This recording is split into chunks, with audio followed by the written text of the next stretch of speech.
नमस्कार साथियों, स्वागत है आप सभी का पॉलिटी पथ में। आज हम पढ़ेंगे भारत के राष्ट्रपति के बारे में, इससे संबंधित कुछ महत्वपूर्ण प्रश्नों के बारे में। तो शुरुआत करते हैं पहले प्रश्न से। पहला प्रश्न है, अध्यादेश कब जारी किया जा सकता है? ऑप्शन ए जब लोकसभा सत्र में हो, ऑप्शन बी जब राज्यसभा सत्र में हो, ऑप्शन सी जब संसद का कोई भी सदन सत्र में ना हो, ऑप्शन डी संसद भंग होने पर नहीं किया जा सकता। तो इसका सही उत्तर होगा ऑप्शन सी, जब संसद का कोई भी सदन सत्र में ना हो तभी अध्यादेश जारी किया जा सकता है। राष्ट्रपति द्वारा अध्यादेश भारतीय संविधान के अनुच्छेद 123 के तहत जारी किया जाता है। अगर एक सदन भी सत्र में है तब भी अध्यादेश जारी किया जा सकता है, क्योंकि एक सदन के पास अधिनियम बनाने की शक्ति नहीं होती है। अध्यादेश को संसद में अनुमोदन कराना आवश्यक है।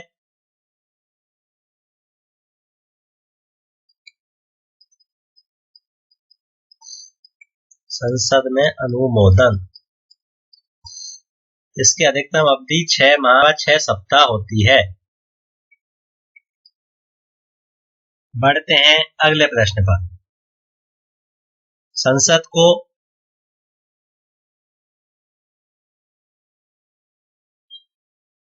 भारत में महाभियोग किस आधार पर लगाया जा सकता है? ऑप्शन ए भ्रष्टाचार, ऑप्शन बी संविधान का उल्लंघन, ऑप्शन सी संसद के आदेश पर, ऑप्शन डी प्रधानमंत्री के निर्देश पर। तो इसका सही उत्तर होगा ऑप्शन बी, संविधान के उल्लंघन पर राष्ट्रपति पर महाभियोग लगाया जा सकता है। महाभियोग का उल्लेख भारतीय संविधान के अनुच्छेद 61 में है। यह एक अर्ध न्यायिक प्रक्रिया है। जिस भी सदन में महाभियोग लगाना, उसके 1/4 सदस्यों का हस्ताक्षर होना आवश्यक है। महाभियोग की प्रक्रिया प्रारंभ करने से 14 दिन पूर्व राष्ट्रपति को लिखित में सूचना देना अनिवार्य है।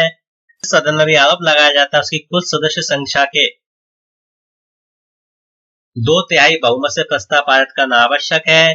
दूसरा सदन आरोपों की जांच करता है और जांच के दौरान राष्ट्रपति स्वयं अथवा अपने प्रतिनिधि के माध्यम से अपना पक्ष रख सकता है। दूसरा सदन यदि आरोपों को सही पाता है तो वह भी कुल सदस्य संख्या के 2/3 बहुमत से प्रस्ताव को पारित कर देता है और राष्ट्रपति उसी दिन से पद से हटा माना जाता है।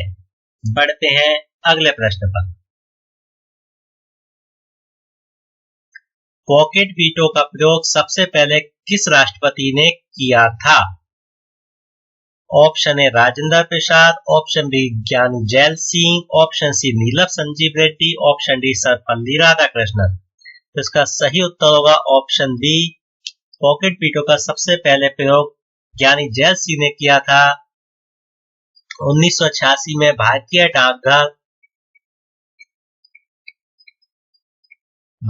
डाकघर संशोधन विधेयक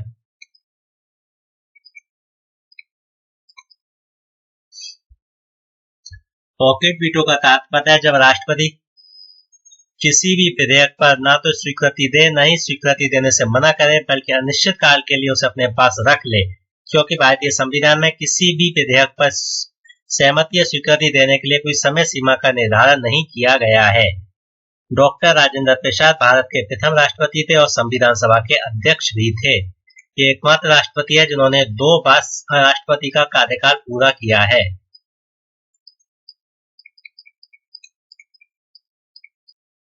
नीलम संजीव रेड्डी आंध्र प्रदेश के मुख्यमंत्री थे। आंध्र प्रदेश के मुख्यमंत्री ये प्रथम राष्ट्रपति थे। सर्वपल्ली राधाकृष्णन भारत के प्रथम उपराष्ट्रपति।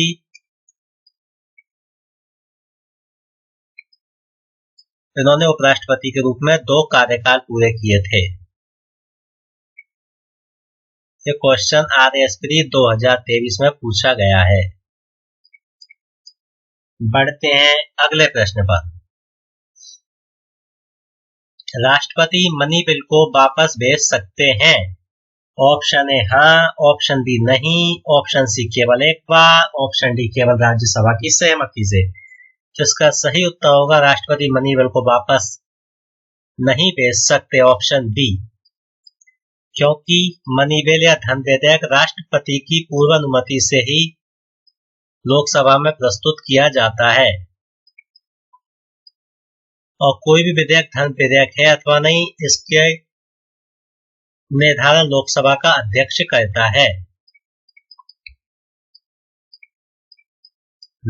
धन विधेयक की परिभाषा भारतीय संविधान के अनुच्छेद 110 में दी गई है और धन विधेयक की प्रक्रिया भारतीय संविधान के अनुच्छेद 109 में दी गई है।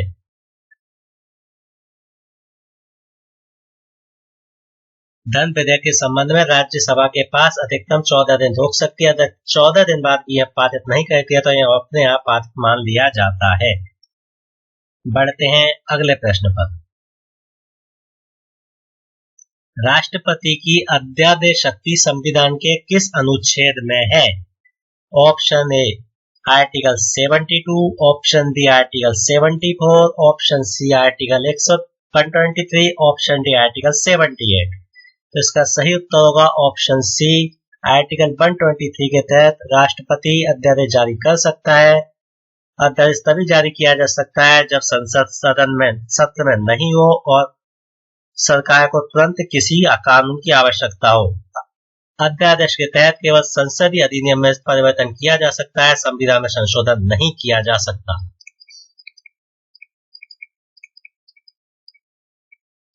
संविधान संशोधन नहीं किया जा सकता।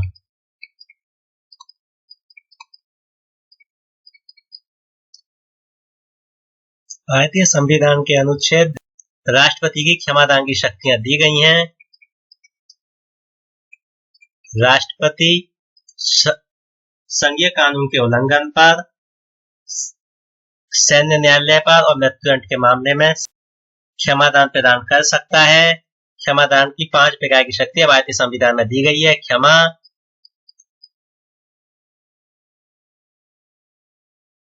लघुकरण, विराम, परिहार और अविलंब।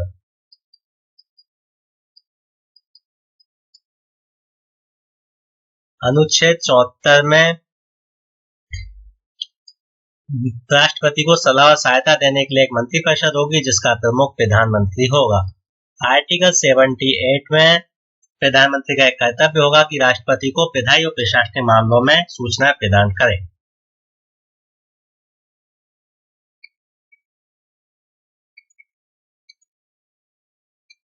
बढ़ते हैं अगले प्रश्न पर। राष्ट्रपति के चुनाव में मत का मूल्य आधारित है। ऑप्शन ए एमएलए की आयु पर, ऑप्शन बी राज्य की जनगणना पर, ऑप्शन सी राज्य की जीडीपी पर, ऑप्शन डी राज्य के क्षेत्रफल पर। तो इसका सही उत्तर होगा ऑप्शन बी, राज्य की जनसंख्या पर राष्ट्रपति के चुनाव में मत मूल्य आधारित है। एक एमएलए का जो मत मूल्य है वो राज्य की कुल जनसंख्या बट्टा कुल निर्वाचित एमएलए गुना 1/1000। ये प्रश्न RAS प्री 2025 में पूछा गया था। राजस्थान के एमएलए का मत मूल्य 129 है। सबसे ज्यादा यूपी के एमएलए का 208, सबसे कम सिक्किम के एमएलए का है 7। एमपी का मत मूल्य निकालने के लिए एक एमपी का जो मत मूल्य है वो सभी राज्य विधानसभाओं के एमएलए का मत मूल्य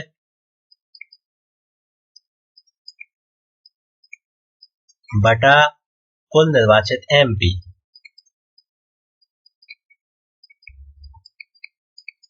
यह जनसंख्या 1971 की ली जाती है क्योंकि 84वें संविधान संशोधन 2001 में निर्धारित कर दिया गया था कि 2026 तक जनसंख्या को 1971 का ही प्रयोग किया जाएगा। बढ़ते हैं अगले प्रश्न पर। राष्ट्रपति किसे नियुक्त नहीं करते? ऑप्शन यूपीएससी के अध्यक्ष को, ऑप्शन बी कैग को, ऑप्शन सी प्रधानमंत्री को, ऑप्शन डी राज्य निर्वाचन आयुक्त को। तो इसका सही उत्तर होगा ऑप्शन डी, राष्ट्रपति राज्य निर्वाचन आयोग की नियुक्ति नहीं करते। राज्य निर्वाचन आयोग की नियुक्ति राज्यपाल द्वारा की जाती है।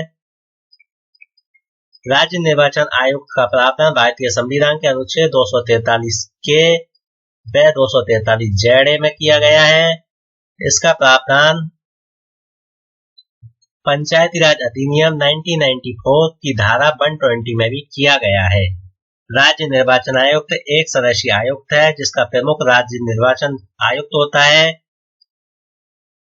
कैग की नियुक्ति भारतीय संविधान के अनुच्छेद 148 के तहत की जाती है। इसके प्रावधान भारतीय संविधान के 148 से 151 तक है। प्रधानमंत्री की नियुक्ति राष्ट्रपति द्वारा की जाती है तथा इसकी सिफारिश पर अन्य मंत्रियों की भी नियुक्ति की जाती है जिसका प्रावधान भारतीय संविधान के अनुच्छेद 74 में किया गया है। बढ़ते हैं अगले प्रश्न पर। राष्ट्रपति आपातकाल की घोषणा किसे भेजते हैं? Option A Supreme Court, option B Rajya Sabha, option C संसद, ऑप्शन डी नीति आयोग। तो इसका सही उत्तर होगा ऑप्शन सी, राष्ट्रपति आपातकाल की घोषणा संसद को भेजते हैं। आपातकाल की घोषणा का संसद में अनुमोदन होना आवश्यक है। सरकार को आपातकाल की घोषणा के संबंध में तात्कालीन आवश्यकता का स्पष्टीकरण भी देना होता है।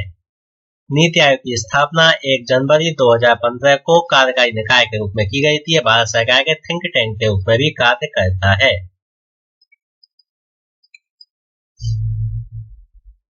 बढ़ते हैं अगले प्रश्न पर। राष्ट्रपति के खिलाफ महाभियोग कौन शुरू कर सकता है? ऑप्शन ए केवल लोकसभा, ऑप्शन बी केवल राज्यसभा, ऑप्शन सी कोई भी सदन, ऑप्शन डी सुप्रीम कोर्ट। इसका उत्तर होगा ऑप्शन सी, यानी लोकसभा और राज्यसभा कोई भी सदन राष्ट्रपति के खिलाफ महाभियोग प्रक्रिया प्रारंभ कर सकती है। जिस भी सदन में प्रक्रिया को प्रारंभ किया जाना है उसके 1/4 सदस्यों के हस्ताक्षर होना आवश्यक है। प्रस्ताव प्रारंभ करने से 14 दिन पूर्व राष्ट्रपति को उसकी सूचना देना अनिवार्य है। जो भी सदन आरोप लगाता है वो कुल सदस्य संख्या के 2/3 बहुमत से प्रस्ताव को पारित करता है। दूसरा सदन आरोपों की जांच करता है। जांच के दौरान राष्ट्रपति स्वयं अथवा अपने प्रतिनिधि के माध्यम से उपस्थित होकर अपना पक्ष रख सकता है। यदि दूसरा सदन भी आरोपों को सही पाता है तो वह भी कुल सदस्य संख्या के 2/3 बहुमत से प्रस्ताव को पारित कर देता है और राष्ट्रपति उसी दिन से पद से हटा माना जाएगा। बढ़ते हैं अगले प्रश्न पर। राष्ट्रपति कितनी बार चुने जा सकते हैं? ऑप्शन ए केवल 1 बार, ऑप्शन बी केवल 2 बार, ऑप्शन सी 3 बार, ऑप्शन डी 80 में। इसका सही उत्तर होगा ऑप्शन डी 80 में। भारतीय संविधान के अनुच्छेद आर्टिकल 57 में राष्ट्रपति के पुनर्निर्वाचन की बात कही गई है, यानी राष्ट्रपति भारतीय संविधान में निर्धारित जो भी पात्रता योग्यता अगर वो पूरा करते हैं तो कितनी भी बार निर्वाचित किए जा सकते हैं। इस वीडियो में इतना ही। Thank you for watching. अगर आप इस चैनल पर नए हैं तो चैनल को लाइक, शेयर और सब्सक्राइब कीजिए और इस पैनल की पीडीएफ प्राप्त करने के लिए हमको टेलीग्राम पर ज्वाइन कीजिए जिसका लिंक डिस्क्रिप्शन में दिया गया है। आप हमको इंस्टाग्राम पर भी फॉलो कर सकते हैं। Thank you so much.